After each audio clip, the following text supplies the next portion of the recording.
জীবনে অনেক শিক্ষা আছে, কিন্তু কিছু শিক্ষা আসে খুব ছোট, খুব নীরব মুহূর্ত থেকে। একটি গ্রামে থাকতো একটি ছোট ছেলে। সে প্রতিদিন মাদ্রাসায় যেত, কিন্তু পড়াশোনায় তার মন বসত না। সে মনে মনে ভাবত, এগুলো শিখে কী বা হবে। একদিন শিক্ষক স্নেহভরে তাকে বললেন, বাবা, প্রতিদিন অন্তত একটি ভালো কাজ করার চেষ্টা করো।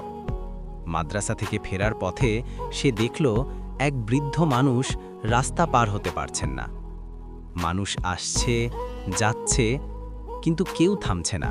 হঠাৎ তার মনে পড়ে গেল শিক্ষকের কথা, একটি ভালো কাজ। সে ধীরে এগিয়ে গেল, নীরবে বৃদ্ধের হাত ধরল আর তাকে রাস্তা পার করে দিল। বৃদ্ধ মানুষটি চোখ ভেজা কণ্ঠে দোয়া করলেন, আল্লাহ তোমাকে বড় মানুষ বানান বাবা। এই একটি দোয়াই ছেলেটির হৃদয় ভরিয়ে দিল গভীর শান্তিতে।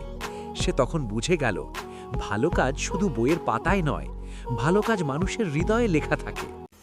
ছোট একটি ভালো কাজও আল্লাহর কাছে অনেক বড়।